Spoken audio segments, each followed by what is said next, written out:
So we still live in the shadow and the reflection of Easter. Easter is not one day on the calendar. Easter is a message, is a spirit. And I have to admit, before I go deeper into the sermon today, this is a sermon that I can go on for hours. So I have to fight my own temptations, knowing that we are so busy today with communion and with our new members. So talking about my favorite writer was the writer of the Gospel of John, and also my favorite person was really very interested, being beaten many times by many preachers, is known as the Doubting Thomas. I don't know how many times preachers or Christians threw stones at this guy, Thomas, and how many times we try to see him from a different way. And if I ask you how many disciples you will remember, most of us will mention three of them. One will be Peter, another one will be Judas, and the third will be Thomas. And it will be very, very hard for most Christians to name other disciples. And these three people, they are known really not only by the glorious event they did, but also by some of shame that they did in their life. One of them betrayed, the other one just really handed him out to be killed. And this one is the guy that's not going to buy your message easily. If my church is full of Thomas, my preaching will be very difficult.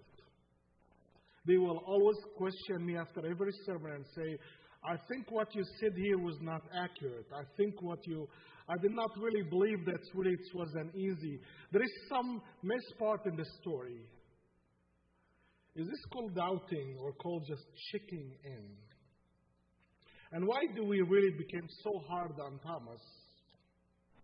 While when a famous philosopher used the same method, his name is René Descartes, as a French philosopher, he became very famous by talking about doubt, not as a bad or negative thing.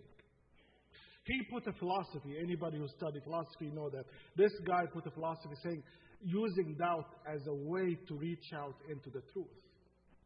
How to wade through the water, how to find a way. There is a difference between somebody who wants to doubt for the sake of being a doubter, just to be different. I don't want to be like everybody else. And there is a difference between doubt as the way of questioning. I'm not going to buy this idea and put it deep into my heart and my head unless I go through all the questions. So how many times this guy that's named Thomas he was really not a good believer? Was he really? He was, as we talked last week, that the first messenger, the first really disciple who told the world that Christ is risen was not a man. And was not a woman from the royal family. Was a woman with millions of questions, Mary Magdalene. And today we're talking about Thomas.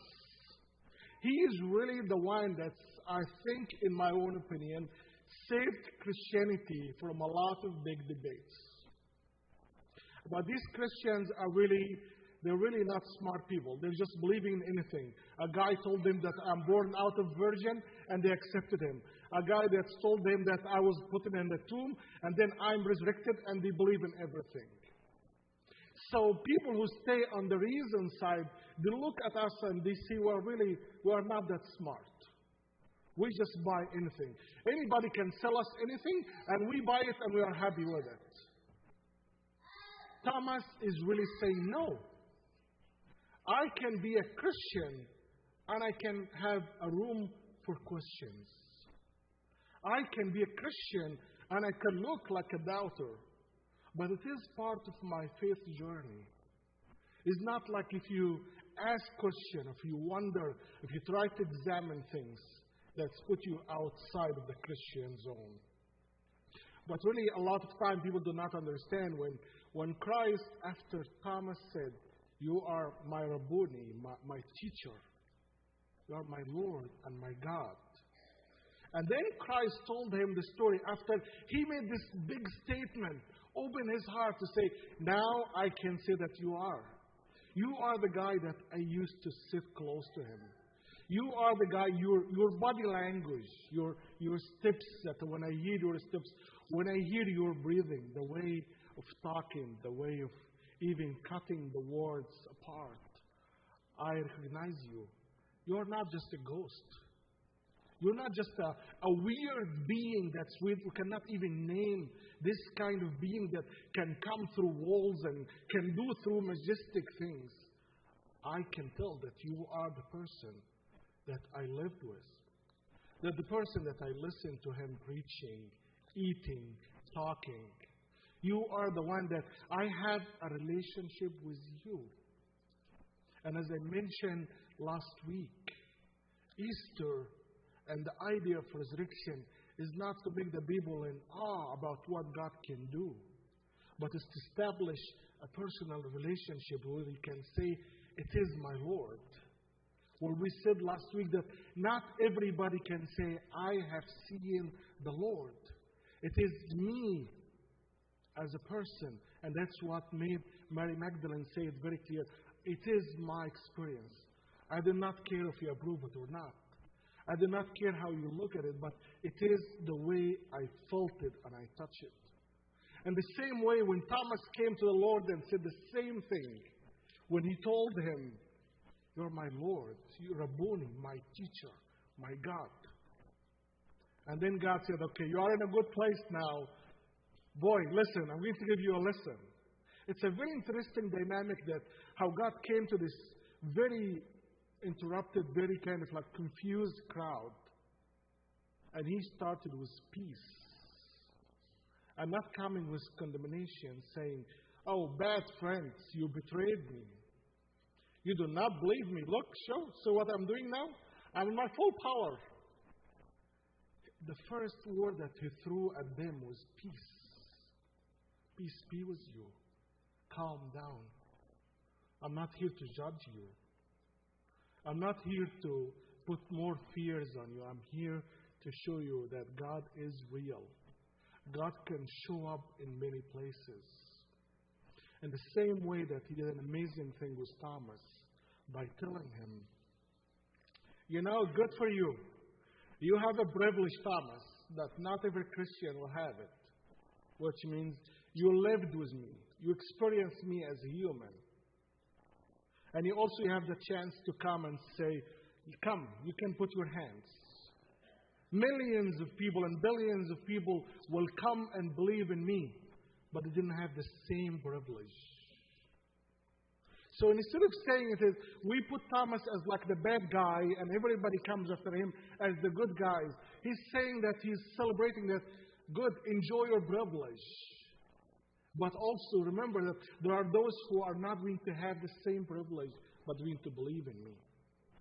It's not about Thomas's list and those who are believing simply without seeing Christ physically. That means they are better, but just saying that you have enough evidence to help you believe. And there are more people who do not have the same privilege. As we see that today, as Christ comes to us in many ways, and as you hear and see that the gospel, the writer of the Gospel of John, always very beautifully put words very carefully. So he gave us, I think of him like as one of the famous director. He's really very good with like, when he used the word night, you know, if he gives you the word night and darkness, he's trying to prepare you that something is not good going to happen, right? He's not going to give you a sunshine and then bad things happen. So this is the way like when you see somebody prepare the movie, they prepare the scene to help you to go that you are going into a scary scene or happy scene or fear. So when you read John in the same way that every word in John really help you to understand. When he used the word, it was dark and was night. When he used the word, it was the beginning of the week to remind you that there is a beginning of something is happening at this time. When you talk about Christ coming through the doors were closed. And it was very interesting that I thought about it. I never thought about it until recently, about why he really highlighted. Yes, we understand that in our context today, closing doors, that's very normal, right? When you go home, first thing you open the doors, you close it. But I forgot that really actually when I grew up in Egypt in a village, this closing doors became like a new trend in our tradition. It was actually the healthy, good ways that when you walk on the street, every door is open. What does that mean when you see a door closed? It means there is something is unusual happening to this family. This means there is nobody in the house. This means could be a deserted house. So when John is putting the emphasis about closed doors, he's not talking in a sense like if today as closed doors, like normally what do? I open the doors and then I lock it. That's normal practice. In the ancient Middle Eastern practice was normally doors open all the day until the time of going to sleep. So this is the idea of saying it's not only closed, it's shut. It's trying to do everything because of the amount of fear that they were going through. And how many times we really have fears and we can feel bad for these disciples. But how many times even there are people in our life can say that I have no place even to run to. I have no door to lock so I can stay behind and hide my fear. I have nobody to go to. So there is a lot of, you can feel bad for these disciples, but they were actually not in the worst situation. There are people who live in our context today that they may have no place to go to.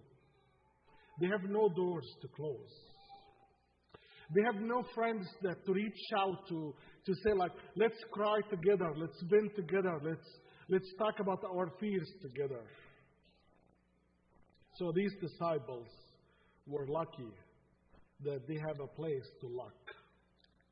They have doors they can lock.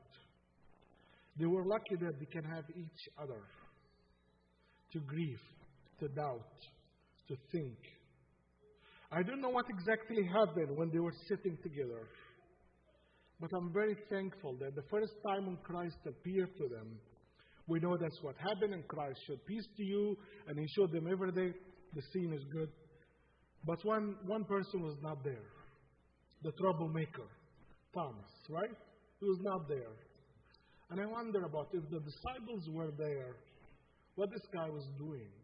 We have no idea. Was he stronger to be outside?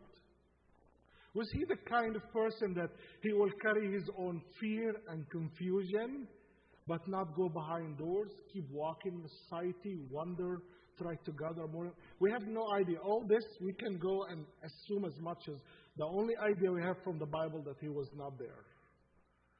And if most of the disciples or all of them were there when Christ appeared first time, what's going on with this guy? Was he stronger? Was he weaker? Was he still open to try to act and work in life like a normal person, but at the same time he's carrying the same confusion and millions of questions about who was this guy that we ate and we walked together, we preached together, we did many miracles, and we're hoping for a great future that turns into a nightmare. He was like them as human, but there is different skills. There are people who maybe want a place to feel comfortable, to feel some safe a little bit. But maybe Thomas chose a different way. He chose to walk in life and pretend he is okay. He chose to act, go to work, sit with friends, and do things in life. But nobody knows his own wounds except God. How many times that we can be like Thomas, you and me? We eat, we drink, we go even on vacation, we meet friends, we go to do our jobs every day, we see our children or grandchildren. And we move in life and hoping that as we are moving, that may things get better and that we may forget. But God say, I see what is in your heart. Regardless if you are behind closed doors, I can show up. Or even if you are in the middle of society, and even people look at you and say that you are a perfect human being, you are the best one, but nobody knows what's inside you. This is the kind of God that wants to be with you. It's not the kind of God that wants to be deceived by how you look, how you talk, and how you act. It is the God that is interested on your inner being, who truly you are inside yourself. This is the message of Easter, not anymore to live in the darkness, not anymore to pretend that we are superhuman. The most famous disciples, they are famous for their problems. They are not famous because they were doing great things. And Christ say, I love you all. See how amazing thing I did with all of you. If I can work with Thomas, I can work with you. If I can work with Peter, the one that talks, and then suddenly when actions happen, he's not there. He disappeared. I can work with you too. I can work with those even who really betrayed me and stabbed me in my back. God's love and mercy was there for Judas. The problem with Judas that he thought that his sins, he could not be forgiven. His action against Christ could not be erased. But God's love say, I have room for you. I knock on your doors, but I cannot open. It's you who can open the doors. One of the famous European paints, that when you see Christ is knocking on the door, he's standing there and knock on the doors. But the door holder, when you look closely, when they asked him why the door holders, the mat is from one side. But he said he made it on purpose to say that Christ has the power to knock on your door, to bother you, to show up in many places. But you are the one who has the power to turn the mat and just open the door. And this is the privilege that Christ says, I love you, but I cannot force you. My love, my forgiveness is there for you. I show up in many places, but you keep closing your eyes. I show up and reach out to you, and you either slap my hands or you ignore me and pretend that I'm not there. Do you believe that God still loves you? And God still will never stop reaching out to you. God will never show up in places, open doors, closed doors, during your work day, during your bad moments and good moments. God is showing up in our lives. Can you see? Can you feel it? Can you respond to God and say that? Even through all the question about what happened, what happened. So God is saying, bring all the question to me. So the first Christian statement was done because of what Thomas did. Thomas saved Christian faith as a philosophy, as an argument, because of what he did. When he said, this is not just a ghost. This is not just a weird appearing. This is really real thing. This is a real Christ that we ate together. And today Christ is saying to you and me that bring all the questions. There is no wrong question. There is room for doubt. It's not the doubt for the sake of the doubt. It's a doubt for the sake you want to answer. You want to get something. The only thing that we can blame Thomas, and when he put it very conditional, he said, unless I get that, I will not believe. Maybe that's the only thing that we can maybe say, Thomas, can you please rephrase that? That's too harsh. Because he put a very strong condition. How many times we say, God, if you show me a star in the middle of the day, I'm going to believe in you, God is not like naive is going to do that because you want to examine him. I want to see the moon during the day and not seeing not at the night. I want to see the sun at the night and not.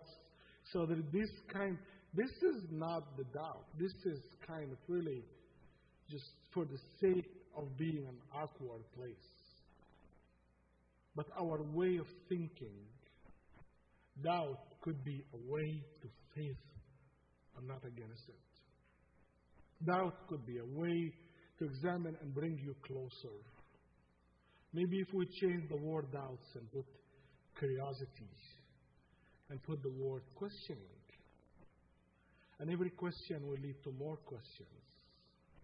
And every answers lead you that there is no infinite answers. But in God's, I believe. In God's, I trust. There are many pieces of any thinking that could be broken.